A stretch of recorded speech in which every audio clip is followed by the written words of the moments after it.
Bueno, buenos días. Yo soy Laura Brito y soy profesora y coordinadora del proyecto Barrios Orquestados y les voy a explicar un poquito de qué va, cuál es la filosofía, la metodología que utilizamos y la proyección. Voy a hacer una presentación corta porque me gustaría que vieran un vídeo de 4 minutos al final de la experiencia que tuvimos hace un año exactamente en el campo de refugiados de Karatepe, para que también vean que hacemos otro tipo de proyectos utilizando la misma metodología. Barrios Orquestados es un proyecto social que utiliza la música para intervenir en algunos barrios periféricos de las islas de Gran Canaria y de Tenerife, barrios en los que la cultura llega de manera letargada o no llega directamente. Llevamos 6 años trabajando, ahora mismo somos unos 240 alumnos con sus familias y trabajamos en los barrios de Tamaraceite, Cono Sur, Ginamar, Cruce de Arinaga y Risco de San Nicolás en Las Palmas, y trabajamos en los barrios de La Cuesta y Ofra aquí en Tenerife. Como noticia y primicia trabajamos en el barrio, vamos a empezar en Arrecife, en Lanzarote. Esto está un poco raro, ¿verdad? Ah, vale. Vamos a empezar en Arrecife, en Lanzarote, en abril ahora del 2018. Y tenemos un par de viajes planificados y organizados, como en Nueva York. Nos vamos el año que viene, nos vamos a Berlín y nos vamos a Madrid. Todos estos viajes nos pasan porque nos llaman y nos requieren para conocernos en diferentes ciudades y en diferentes sitios. Siempre vamos con una representación de alumnos y vamos a ver si todo sale bien. El proyecto se lleva a cabo durante toda la semana, de lunes a jueves, y trabajamos con 20 niños cada 2 horas. Trabajamos con 20 niños de entre 6 y 10 años y con otros 20 niños entre 10 y 12. 2 veces a la semana los niños van a clase y otras 2 veces a la semana los niños van a pasar allí 1 hora a la semana una hora al día para estudiar. Entonces se les enseña a los niños cómo estudiar y esas clases las llevan los padres. Hacemos encuentros mensuales para juntar a todos los niños de todos los barrios, y un detalle importante es que es un proyecto gratuito, o sea, los niños no pagan absolutamente nada, no tienen que poner el instrumento y no tienen que tener educación musical para poder entrar en el proyecto, o sea, es un proyecto en el que se empieza desde cero. Puedes ir pasando las diapositivas si quieres para que vean las imágenes. Ah, no lo tengo.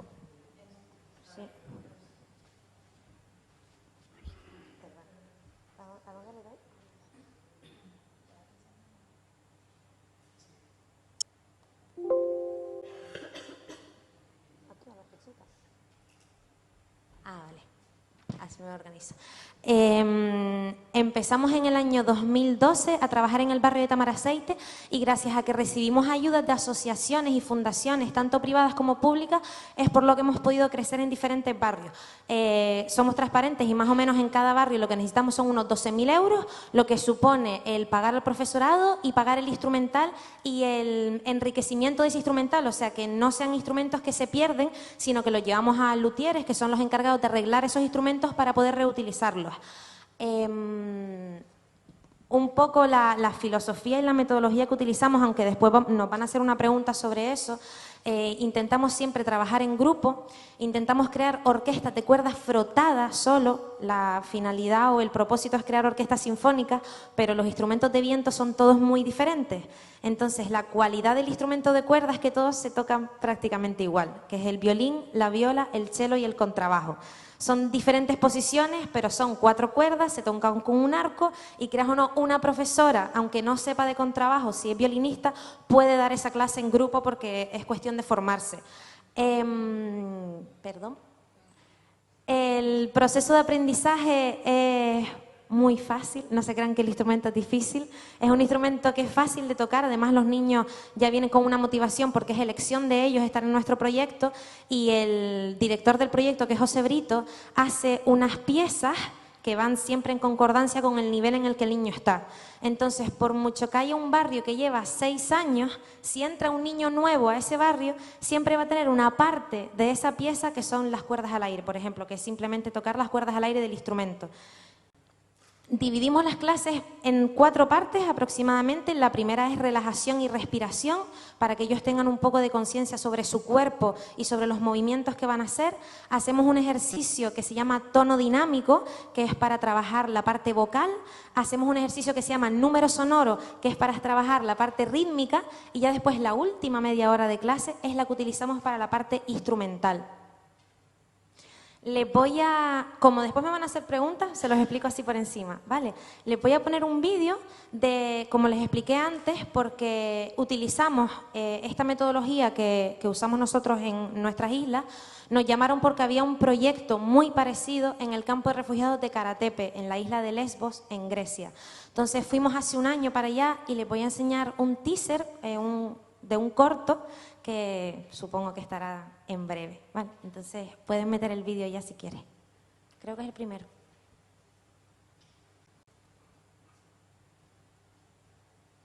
Sí. Hey.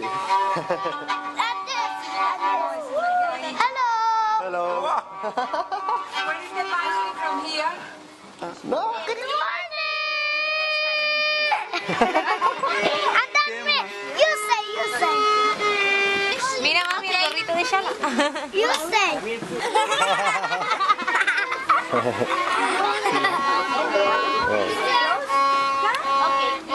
Okay, 1 minute. I will say hello. Hello. Hello. Ya ke siglo duwodo.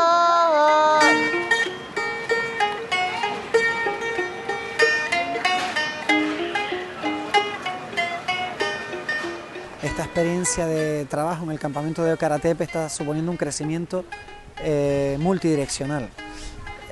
A nivel humano, por supuesto, porque comprobamos de primera mano las situaciones dolorosas, muchas de ellas, que les ha llevado a estar en esta situación, ¿no? Que les ha tenido que obligar a desplazarse del lugar de donde sienten, donde viven, donde comparten con sus familiares, para llegar a un lugar desconocido, realmente inhóspito, o sea, un lugar que no es fácil.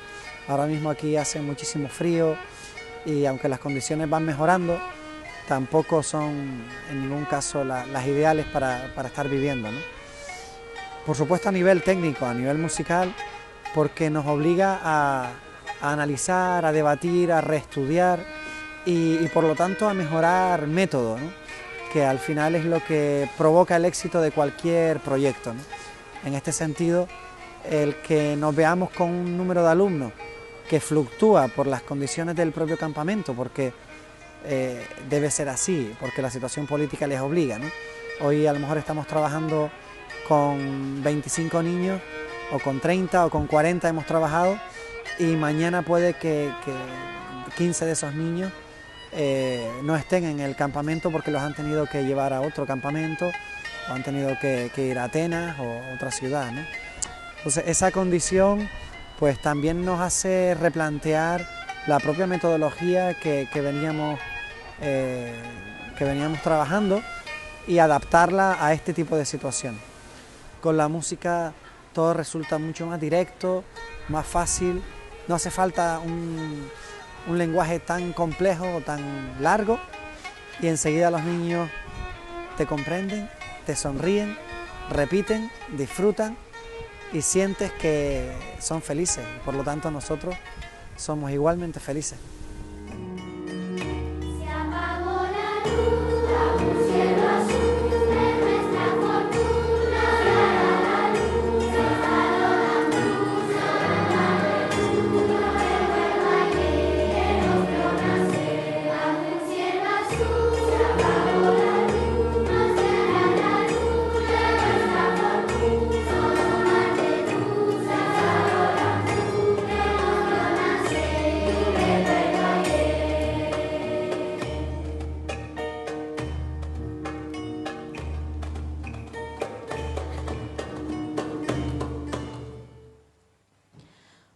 es un breve resumen, pero lo dije en su momento, creo que no se puede resumir de mejor manera.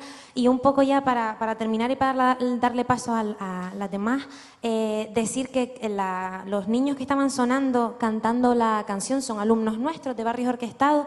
La canción se llama Puentes y se hizo precisamente justo después de este viaje que hicimos al campo de refugiados. Intentamos siempre que las canciones sean significativas, que las piezas que tocan sean significativas y que tengan un punto de revolucionario. Es decir, todas las hacemos con un fin no solo artístico, sino también educativo. Todas las canciones tienen de qué hablar y siempre se habla a los niños de todos los problemas y de todas las cosas que están pasando en nuestra sociedad. Les queríamos poner este vídeo también para hacer un poco un llamamiento a que esta situación siga ahí y que esto siga existiendo y que no se pueda olvidar. ¿Vale? Muchas gracias. Muchas gracias, Laura.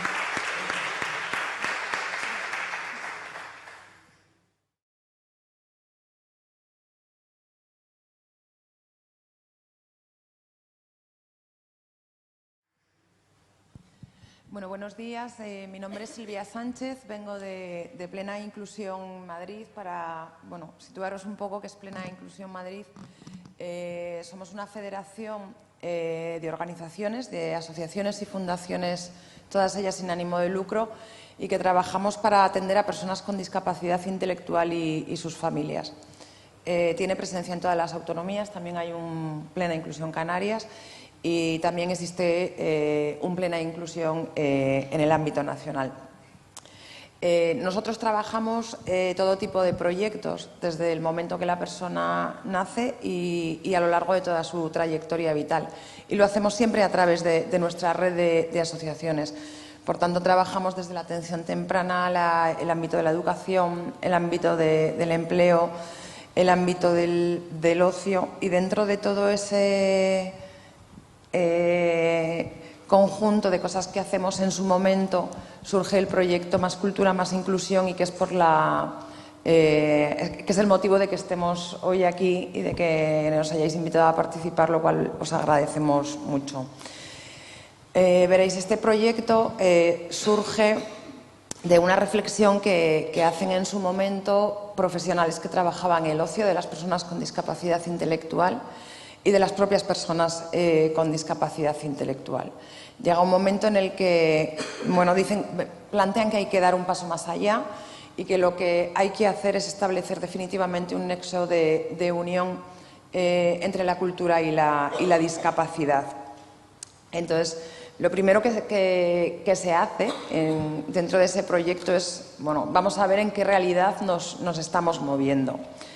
Ese análisis de realidad pues nos pone un poco en evidencia que las personas con discapacidad intelectual llevan a cabo actividades que no estamos muy seguros de si se pueden considerar culturales o no.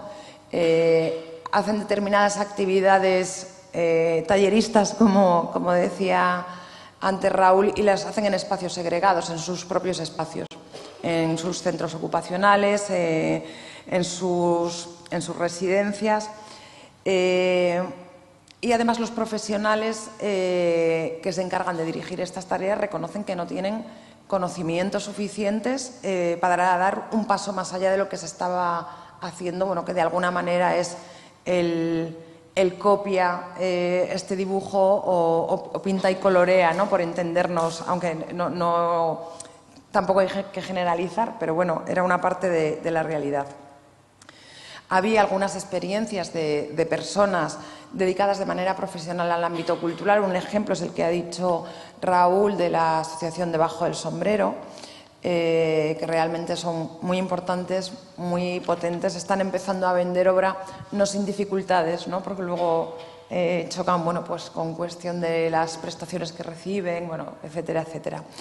Pero el problema realmente es que, aunque había pocos ejemplos de artistas, lo que nos ocurre y nos sigue ocurriendo es que cuando tú hablas de un artista con discapacidad intelectual, inmediatamente lo que los demás ven ya es la discapacidad intelectual. O sea, ya no están viendo al artista, ya no están viendo a la persona. Y eso nos vuelve a colocar en el lado de lo social de manera permanente, ¿no?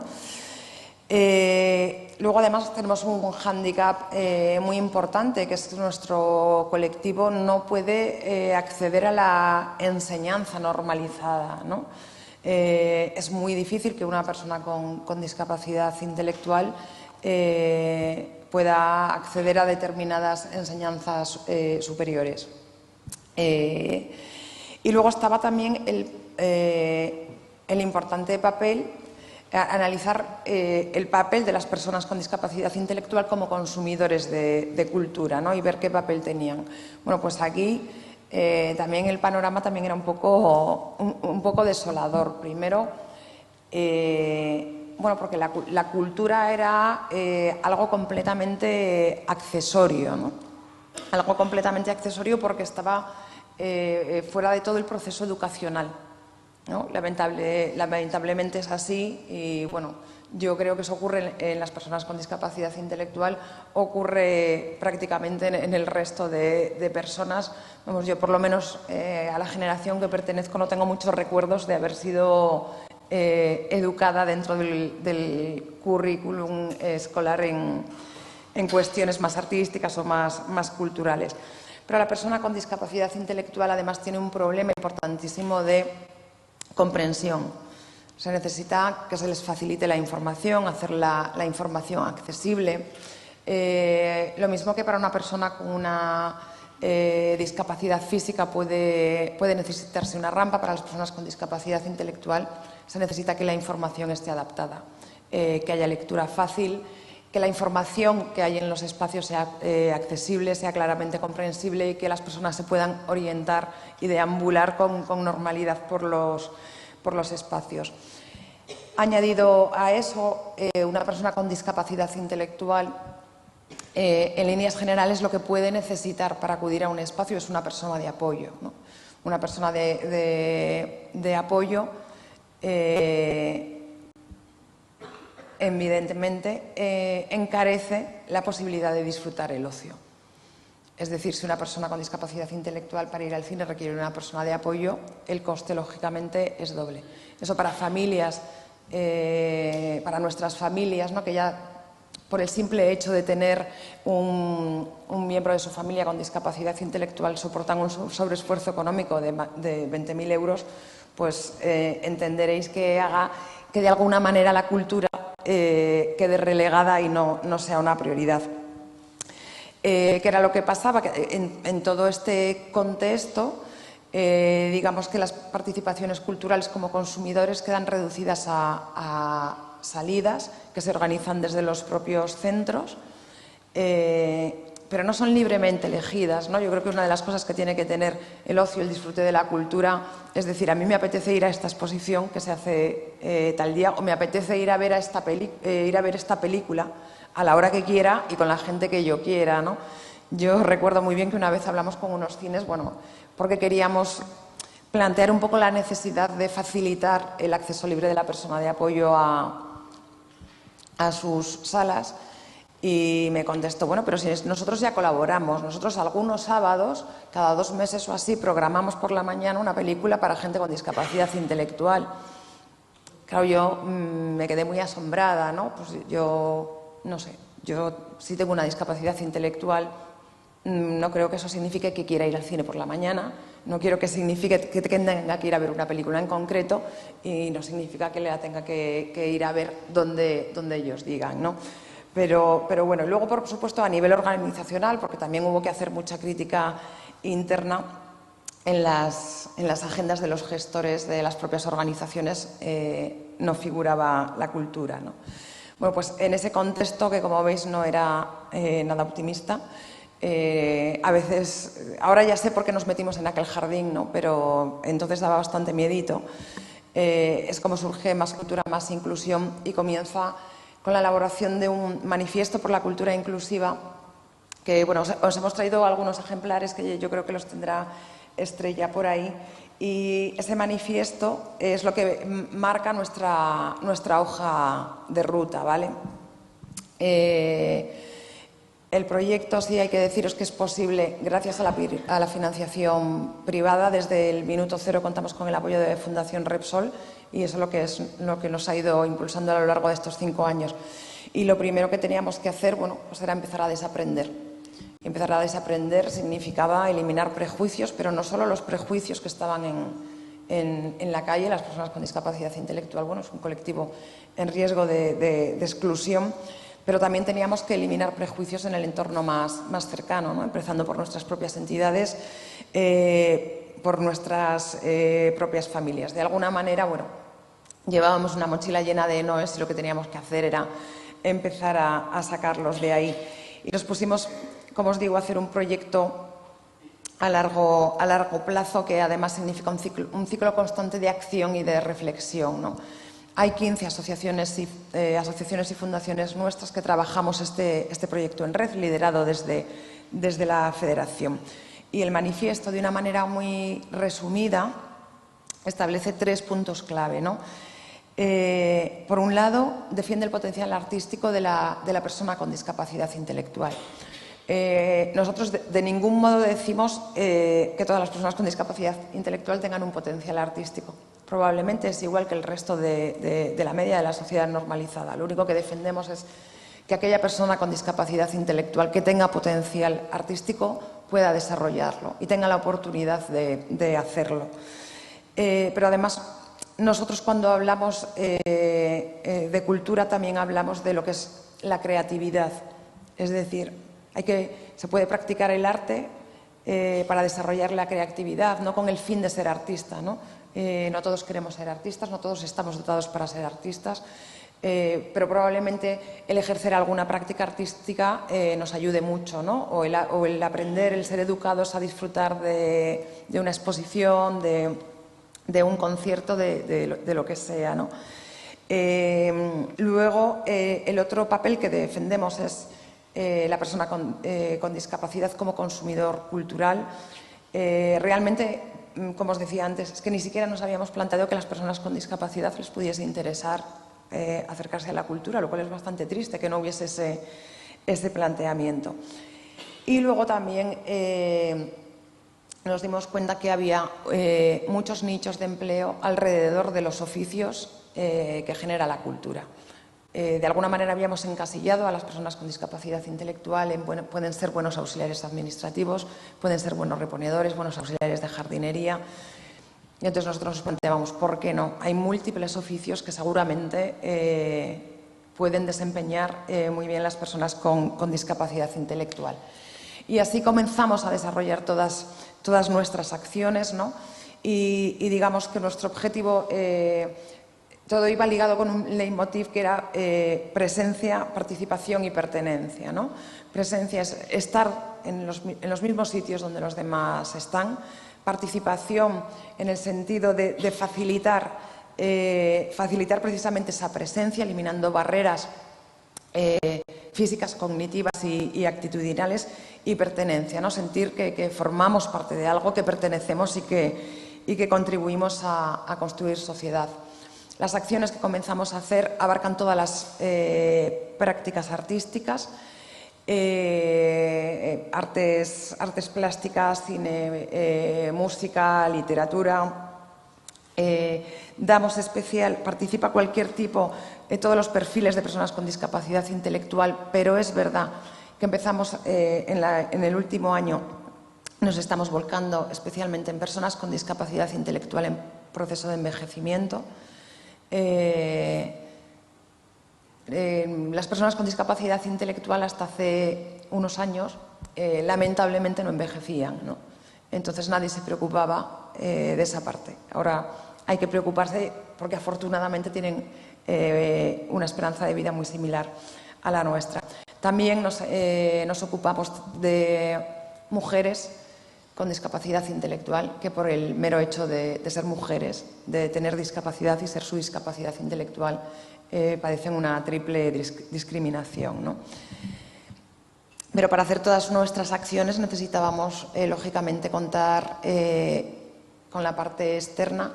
Hemos conseguido, mantenemos estables entre, no sé si 13 o 15 alianzas con asociaciones del ámbito cultural, del ámbito universitario, que es tan importante para nosotros. Trabajamos con museos haciéndolos accesibles, hemos adaptado sus planos de acceso, hemos adaptado la información a lectura fácil, hemos creado el primer diccionario de términos definidos en lectura fácil que no solo ayuda a nuestro colectivo, sino a personas con déficits de comprensión lectora, a personas recién llegadas al país que todavía no dominan el lenguaje. Colaboramos con el Ballet Nacional de España, con la Compañía Nacional de Danza. Hemos logrado, en colaboración con el Centro Dramático Nacional, formar a personal de sala. Tenemos gente haciendo teatro de manera profesional y exhibiéndose en la red normalizada. Se acaba de rodar una película que se estrenará pronto y hemos puesto en marcha muchas residencias de artistas, ¿no? No os he traído ninguna presentación porque realmente el número de acciones es tan elevado que yo os invito a que entréis en culturaplenainclusionmadrid.org y veáis lo que se ha hecho a lo largo de estos años, que es mucho, ¿no? Para nosotros, como os decía un poco al principio, y por concluir ya, la cultura en todas sus vertientes que os decía antes, como creador, como espectador y como trabajador, es una de las herramientas para nosotros que más visibilidad y más empoderamiento está dando al colectivo. Hasta aquí, muchas gracias. Muchas gracias por relatarnos las experiencias. Nos vamos ahora al almuerzo. El almuerzo es en la cafetería. Luego a las 3 vamos a tener una visita guiada por el TEA y a las 4:15 continuamos en los talleres. O sea, después de la visita vamos a ir directas a los grupos donde estábamos, ¿no? En nuestros talleres. Recordamos dónde están ubicados y si no, pues vamos con nosotras, con las dinamizadoras. Muchas gracias y que tengan buen provecho.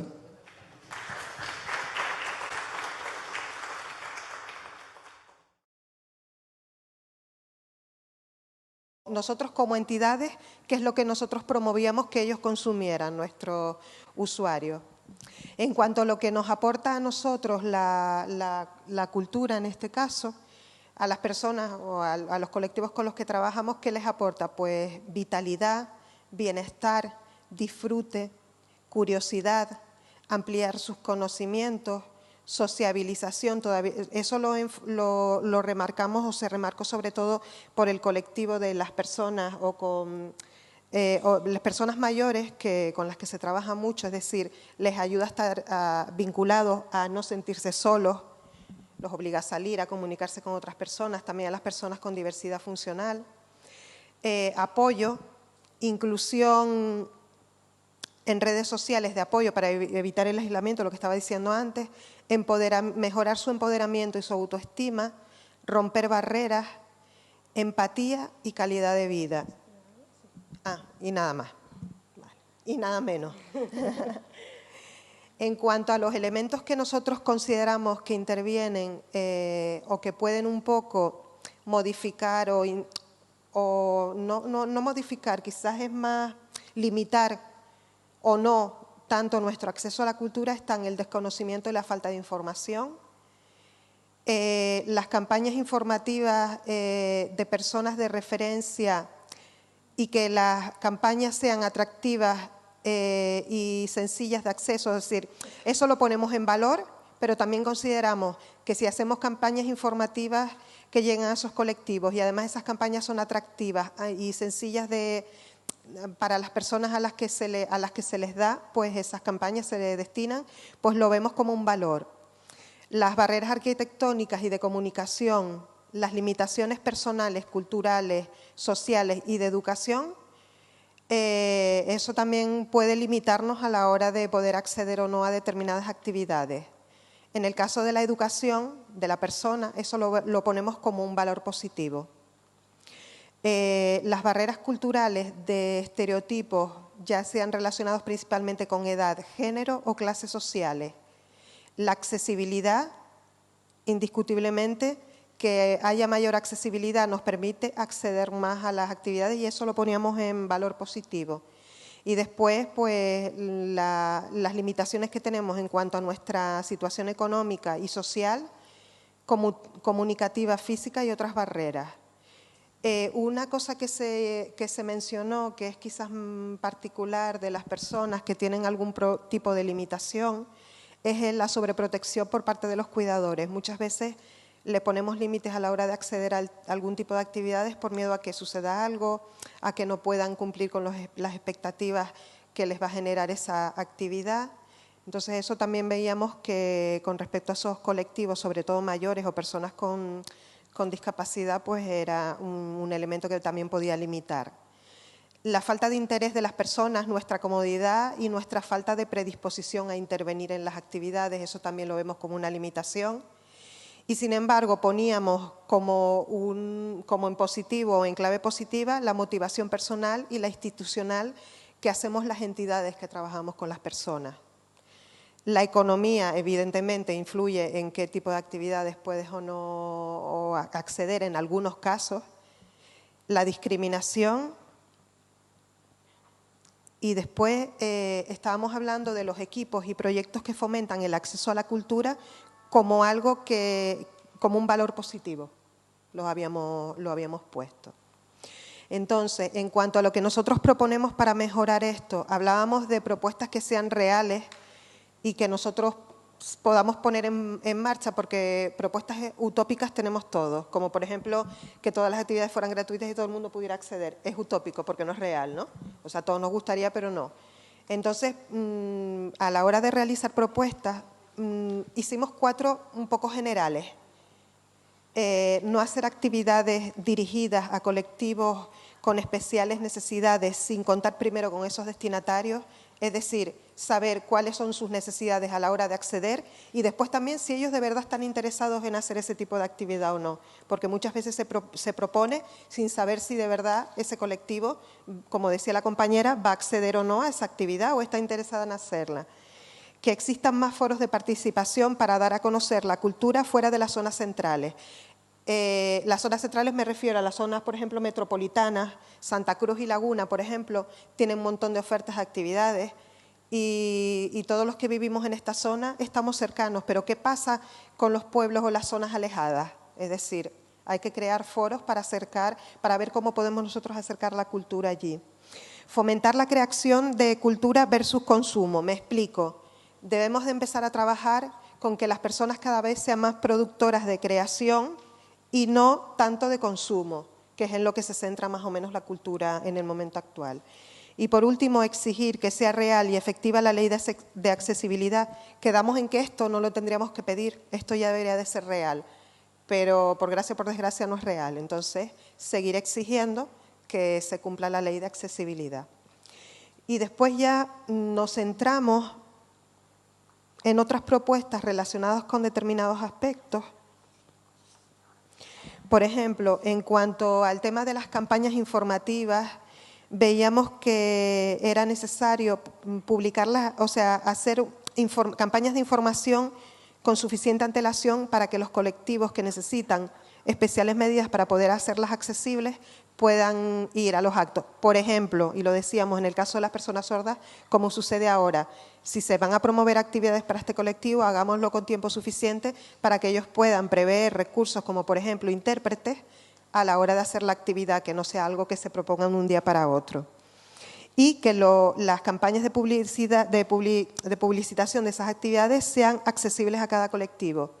Por ejemplo, si son personas con discapacidad auditiva, pues a lo mejor deberíamos de centrarnos más en publicitarlo a través de las redes sociales, que son accesibles para ellos.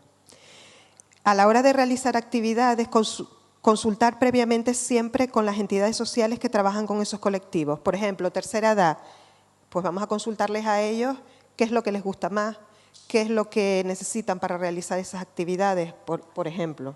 Y si se me queda algo, me lo dicen. Y después, otra cosa que proponíamos es una agenda cultural accesible a través de las nuevas tecnologías, una agenda cultural única. Porque veíamos, por ejemplo, que aquí el TEA tiene su agenda, por ejemplo, son ejemplos, el auditorio puede tener la suya, el Teatro Leal en La Laguna, pero que muchas veces tienes que entrar en esas páginas en concreto para tener conocimiento, pero si tú quieres echar un vistazo general a todo lo que hay, no hay una página que lo unifique. En cuanto a...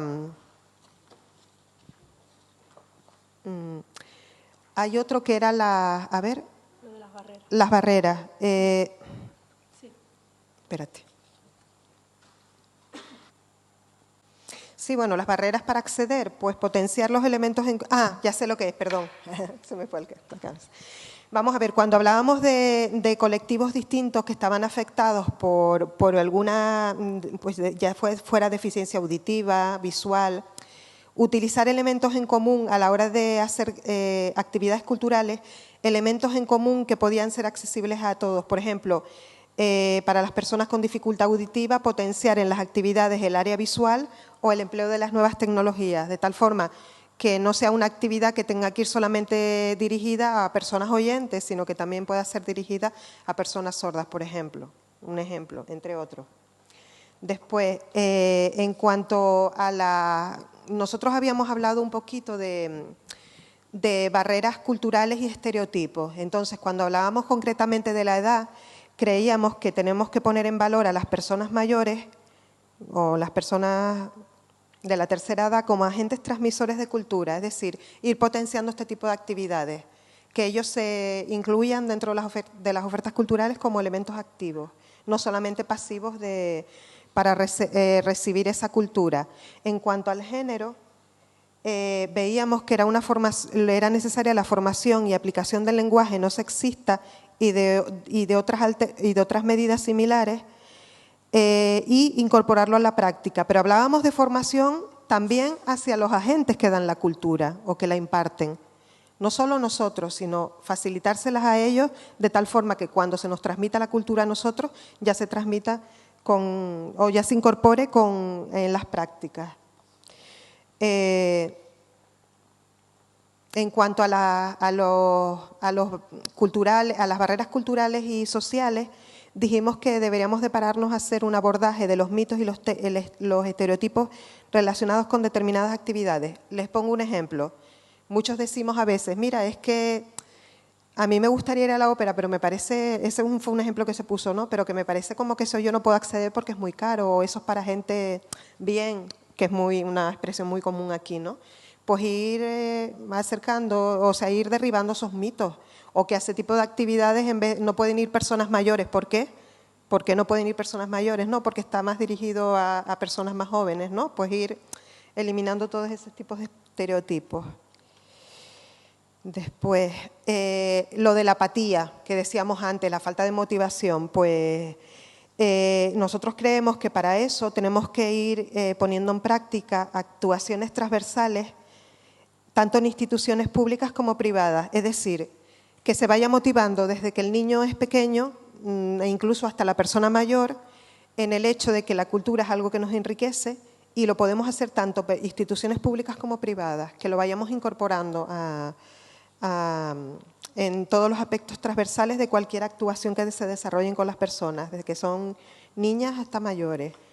Y bueno, en cuanto a la barrera geográfica, una solución que nosotros sugeríamos era que los espacios culturales sean también itinerantes y que se acercan a las personas, no solo que las personas tengan, por ejemplo, hablando de los núcleos alejados, ¿no? Que no tenga a lo mejor que la gente venir aquí, sino que podamos nosotros trasladar determinadas actividades allí. Después otra cosa que nosotros veíamos es que se haga un intercambio cultural con las zonas más alejadas. Es lo mismo que hablábamos antes, es decir, que ellos, o sea, nosotros acercarnos a ellos para que ellos también nos hagan llegar a nosotros pues su cultura, sus costumbres, su forma de ver las cosas. Sí, en cuanto a la economía, ya decíamos antes que era utópico eso de que las actividades fueran gratuitas para todos, pero sí es verdad que muchas veces, a la hora de ver, lo que muchas veces nos impide a nosotros acceder a las actividades es el precio, pero porque no nos paramos a observar o a ver en realidad cuál es el valor real que tiene esa actividad, acorde al servicio que nos prestan. O sea, no es el mismo coste que tiene irse a ver una película al cine que, por ejemplo, una obra de teatro o una actividad que es mucho más compleja en la que tienen que intervenir más personas. Señores, vamos a sentarnos a decir, a mí me parece 17 euros caro ir, por ejemplo, a una obra de teatro, pero vamos a ver, o sea, los vale. Vamos a darle valor a las cosas de acuerdo al esfuerzo que suponen. Trabajar el valor económico real de la cultura y concienciar al respecto desde que somos pequeños. Y una cosa que sí veíamos que se podía conseguir, y fue una propuesta que hizo una compañera y nos pareció interesante, es que por qué no establecemos sinergias entre ONG y las administraciones públicas para poder abaratar los costes. Es decir, que nosotros prestemos apoyo a las entidades públicas y eso nos sirva también para abaratar los costes de acceso de nuestros colectivos. Y por último, una cosa que creemos que es esencial es poner en valor la labor de los equipos que fomentan la cultura. Es decir, por ejemplo, en el caso de las entidades que trabajamos con colectivos y proponemos actividades para que ellos accedan a la cultura, señores, vamos a ponerlo en valor, vamos a reconocer a esas entidades y a esos compañeros que lo hacen, pues que están haciendo una actividad buena y positiva, que eso no se pone en conocimiento, no se le da el valor que debe de tener. Y yo creo que nada más, ¿no? Por Dios.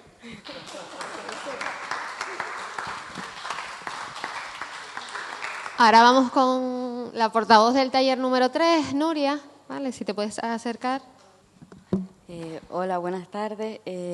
Nuestro grupo, bueno, tristemente me voy a repetir en muchísimas cosas porque, bueno, ya las compañeras lo han dicho. Pero, bueno, nosotras consideramos varias definiciones de cultura. Una de ellas es que cultura es el conjunto de valores, creencias, manifestaciones artísticas, costumbres compartidas por una comunidad en un espacio y tiempo determinados que las diferencia de otras. Otra sería conjunto de experiencias artísticas, intelectuales, sociales y educacionales que identifican a una comunidad a través de sus valores, sus creencias y que nos colocan en un punto determinado en la sociedad.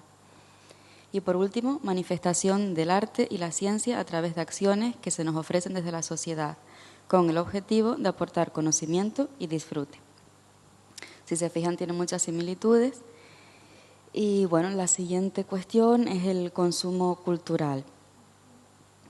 En nuestro ámbito de trabajo hemos analizado que ven y consumen muchísima televisión, pero especialmente concursos, telenovelas, reality shows, o sea, un tipo de entretenimiento, de televisión de entretenimiento.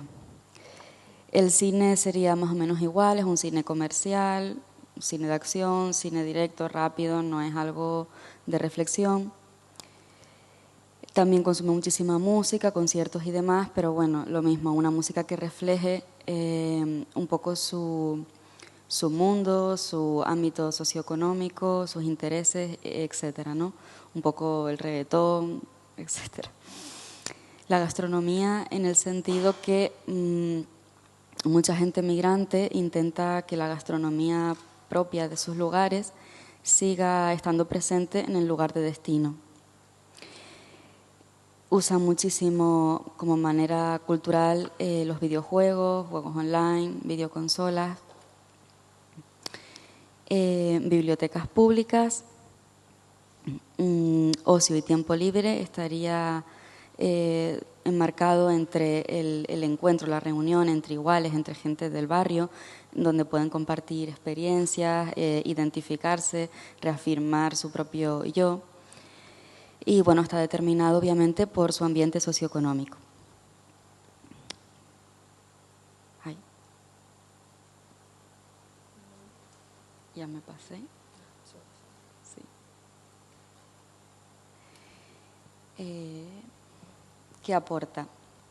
Bueno, la cultura, este acceso a la cultura aportaría apertura mental, que no se limiten a una sola opción, la que les viene dada por su entorno, sino que vean que pueden acceder a cualquiera y que pueden ser lo que quieran, ¿no? Esperanza, enriquecimiento intelectual, desarrollo de la creatividad, es decir, esas posibilidades en muchísimos marcos. Acceso a otros espacios culturales que no son los propios, aporta conocimiento, educación y experiencias, fomentan nuevas inquietudes, nuevos valores, nuevas alternativas, otra manera de relacionarse de una manera más integradora, pero también que eviten manifestaciones de odio y que logremos tener una sociedad que a través de la cultura no sea una sociedad violenta ni desigual. Fortalecimiento de las redes entre iguales, prevención, como acabo de decir, empoderamiento, autoestima, entretenimiento y disfrute personal. Elementos que intervienen. El elitismo, poca sintonía entre oferta y demanda, es decir, que la cultura está muy ligada pues, a una tradición a la que solo tiene acceso un 5, un 10% de la sociedad, o sea, un determinado grupo de personas que normalmente son las que consumen la cultura, pero que debemos diversificar, entender que es para todos y para todas y hacerla llegar y también atender a las propuestas de otros grupos sociales. La autoexclusión, puesto que hay grupos que, aunque tengan acceso a la cultura o a otros espacios, porque sean gratuitos, libres y demás, no quieren venir o intervenir directamente porque se sienten fuera de lugar, no están en un ámbito cómodo y entonces, bueno, se autoexcluyen. Esto viene dado también porque suelen estar ocupados estos espacios por el sector social medio-alto. Centralización, los espacios no se acercan a la población, pues bueno, suelen estar en las ciudades, esto por un lado es obvio, pero por otro queremos que al menos se cumplan con una serie de puntos que también los pueblos intervengan, ¿no? Falta de difusión adaptada a los colectivos. Bueno, o sea, las barreras del lenguaje, las barreras de comunicación a través de las redes sociales y demás, el coste económico de acceder a la misma, falta de interés y desconocimiento, no solo interés porque no lo conozcan, ¿no? Sino interés porque no forma parte de sus vidas, porque no se identifican con eso, porque no recogen sus experiencias ni tienen nada que ver con esas personas, ¿no? El confort social, entendido como nuestro espacio de seguridad, en el que ya tenemos todo, tenemos nuestra vida hecha, y no queremos salir de ahí, tampoco nos hace falta, no es lo más prioritario y entonces, bueno, seguimos haciendo nuestra vida en pequeños colectivos y aunque tengamos todas las facilidades, no nos apetece salir de ahí para acceder a otras actividades culturales. Nuestro entorno social y cultural, evidentemente, y que se vea como algo accesorio, o sea, cubrirla cuando todas las demás necesidades ya estén, o sea, cuando es algo accesorio que se puede hacer en el último lugar. Bueno, en el último aspecto, el tema de nuestras propuestas para intentar que la cultura llegue a todos los colectivos, hemos propuesto desarrollar actividades fuera del espacio y adaptarla al entorno y personas, y en ese aspecto procesos comunitarios, es decir, también para que llegue a todo el mundo y para que salga fuera de las ciudades, ¿no? Otra propuesta es eliminar las barreras, utilizar los canales adecuados.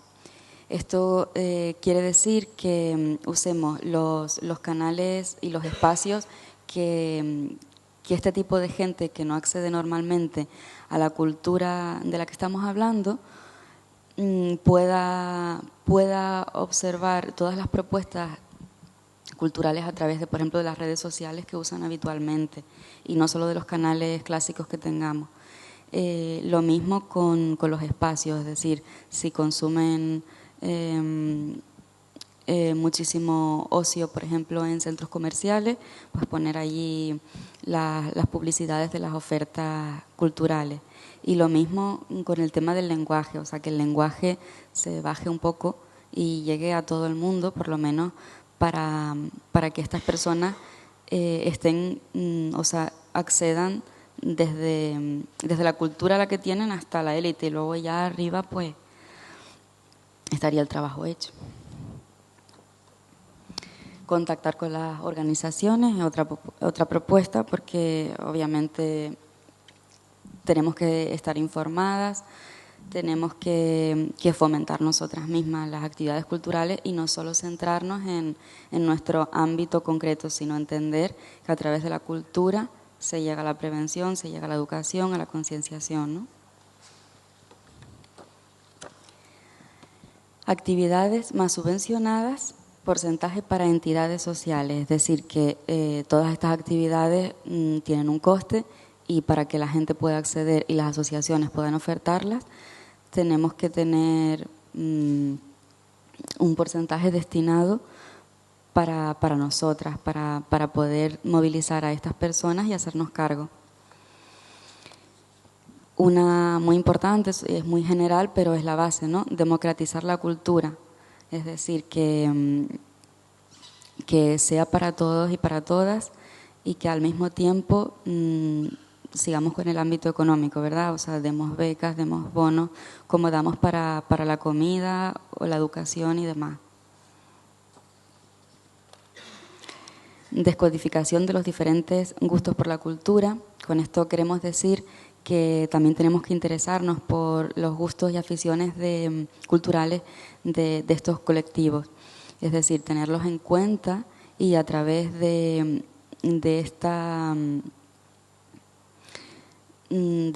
estos gustos intentar llegar a estas personas, no simplemente imponerles lo que es nuestra cultura, definir lo que es la alta cultura, lo que debe ser, y es una manera de tenerles en cuenta y también de atraerlos, y luego a partir de ahí que su horizonte se amplíe. Desarrollo externo de la educación, entidades culturales. Esto es, por ejemplo, lo que habló la compañera que dio la ponencia sobre los barrios orquestados, ¿no? Es decir, sí, se propuso lo de, en vez de barrios orquestados, barrios TEA, para, bueno, como también lo que vimos de la mini biblioteca, o sea, cosas que salgan, o sea, actividades que no estén encerradas aquí, sino salgan a la calle y hablen, o sea, de la educación como cultura. O de la cultura como educación. Crear un departamento de inclusión social. Esto era para intentar erradicar el elitismo y la autoexclusión y la falta de interés de ciertos colectivos. Inversión cultural en los pueblos, en los espacios, visibilizar, apoyar tanto a los y las artistas de los pueblos, como tener siempre una biblioteca, como tener un lugar de reunión, de debate, en los que no tener siempre que trasladarse a Santa Cruz Laguna, es decir, son los lugares grandes y no se puede pretender que haya un TEA en cada pueblo, pero sí que se cumplan con unas necesidades básicas. Educación desde el punto de vista de invertir en cultura dentro del sistema educativo, es decir, que para evitar que sea algo de unos pocos, que lo veamos como algo accesorio, lo incluyamos desde pequeñas y pequeños en nuestra educación como una materia más, como si fueran las matemáticas, y de esta manera no lo veamos como algo alejado de nosotras. Y por último, partir de sus intereses y facilitarles el acceso mediante su entorno de confianza.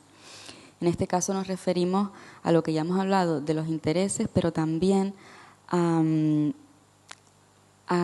no fomentar la autoexclusión, sino que personas de esas entidades de confianza, personas de su entorno, puedan alentarles y llevarles un poco de la mano a estos lugares que a lo mejor por sus propios medios, aunque tengan los intereses, no se sentirían cómodos, no vendrían o les falta motivación porque no están habituados. Muchas gracias. Bueno, muchas gracias a todas las personas por participar en los talleres y también especialmente a las portavoces, a Eva, Laura, Rosa, Nuria. Recordarles que toda esta información se les va a hacer llegar, el volcado de todo lo que hemos trabajado en los talleres se les va a hacer llegar, tanto a las personas como a las entidades que han participado, ¿vale? Le damos paso ahora a Jerónimo, gerente del TEA, para que un poco haga una valoración y un cierre de las jornadas, ¿vale? Muchas gracias. Bueno, muchas gracias. Simplemente voy a ser muy breve en el capítulo de agradecimientos. Previamente me gustaría, como les anuncié esta mañana, presentarles a Alejandra Corbera, representante de JTI, que es la empresa que está patrocinando todo el trabajo que llevamos desarrollando desde hace varios meses y que continúa, pero tiene un punto de inflexión en este encuentro. Me gustaría pasarle la palabra porque sé que estaba interesada en intervenir y dirigirse a todos ustedes para posteriormente ya pues, plantearle algunas cuestiones de proceso, de metodología que me gustaría anunciarles. Alejandra. Gracias, Jerónimo. Nada, mi intervención es muy breve. Nosotros somos una empresa que le damos mucha importancia a la responsabilidad social corporativa. Sobre todo nos dedicamos en dos áreas, por un lado el arte y la cultura, y para eso tenemos ya un acuerdo con el CAM y con el TEA desde hace muchos años, y además trabajamos con entidades sociales, trabajamos con los bancos de alimentos y otras entidades pequeñas con las que colaboramos. Entonces, cuando el TEA nos explica este proyecto que tienen de inclusión social a través del arte, pues para nosotros fue una pasada, porque dijimos es la oportunidad de unir estas dos patas con las que nosotros trabajamos. Por lo tanto, para nosotros es un gusto. Hoy hemos asistido un poco por conocer un poco más cómo funciona el proceso y sobre todo tenemos ilusión por ver cómo el año próximo todo este trabajo empieza a materializarse y empezamos a ayudar un poco y poner nuestro granito de arena en la inclusión social en Canarias. Gracias. Bueno, muchas gracias, Alejandra. Bueno. Seré breve. Simplemente hay unas cuestiones que creo que son de justicia mencionar aquí. En primer lugar, agradecimiento a todos ustedes. Ha sido una jornada muy intensa. Estamos en unas fechas muy malas. Es un viernes. Las comidas de empresa están ahí. Las expectativas. El coste de oportunidad de estar aquí es muy alto. Así que se les agradece la entrega que han tenido a lo largo del día, el buen ambiente que hemos podido respirar todos. Y bueno, en mi opinión, o por lo menos en mi caso, ha sido tremendamente gratificante, muy ilusionante, muy motivante y bueno, en mi cabeza estaban bullendo ya las ideas, las propuestas y las acciones que podemos empezar a desarrollar ya en el cortísimo plazo. Sin embargo, nosotros estamos en manos de Estrella, estamos en manos de Siendo. Nosotros cuando nos dirigimos a ellas en su momento, les dijimos: no queremos presionar las asociaciones, los colectivos, las organizaciones en torno a la inclusión, tienen sus propias agendas. No queremos impregnar de nuestras prisas a nadie. Simplemente queremos establecer una relación de confianza, queremos establecer una relación de empatía y queremos que vean que estamos interesados en el trabajo que están desarrollando.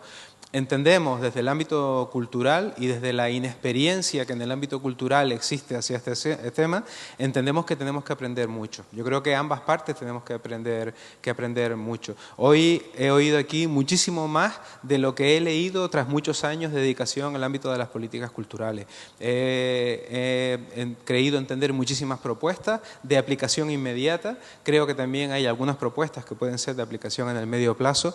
Sin embargo, yo creo que tenemos uno de los elementos de interés aquí, y gracias al purismo metodológico que están aplicando las compañeras de Siendo, pues estas jornadas están siendo grabadas, las vamos a colgar, va a haber una relatoría, va a haber una devolución de impresiones, va a haber una retroalimentación por parte de ustedes, y yo creo que de aquí a un par de meses tendremos propuestas nuevas de trabajo.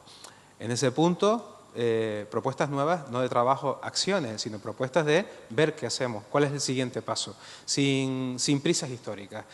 En este punto, me gustaría que cuando les llegue ese correo, cuando les llegue una nueva convocatoria o cuando les llegue un correo de Siendo en nombre de TEA, pues me gustaría que pensaran en lo útil que ha sido este trabajo, y yo creo que estamos ante una oportunidad en el sentido de que, desgraciadamente, hay muy poca experiencia en este ámbito, ya lo decía esta mañana cuando presentaba la jornada. Pero afortunadamente es un ámbito, se nos abre un campo tan grande que cualquier pequeña cosita que hagamos, pues seguro que tendrá efectos multiplicadores, ¿no? Insisto en decir, como decía esta mañana, nuestras expectativas son transparentes. O sea, no tenemos expectativas, tenemos ganas de hacer cosas, tenemos ganas de trabajar, pero no hay expectativas que nos aprisionen, ¿no? Esa es una parte positiva. Así que, bueno, estamos encantados de haberles recibido. Esperamos que sigan viniendo por TEA. Nuestros datos de contacto están accesibles a través de Estrella, a través de Siendo, a través de Noemi, vamos, como quieran.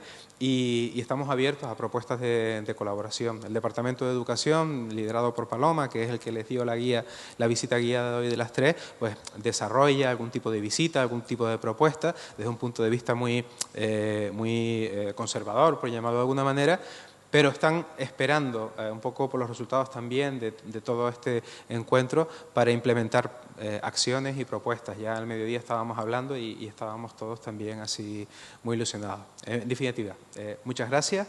Esperamos volver a vernos, esperamos establecer una relación de trabajo profesional, cordial, y esperamos que los muros de TEA, de aquí a un periodo de tiempo, sean invisibles para todo lo relacionado con la inclusión social. Muchas gracias.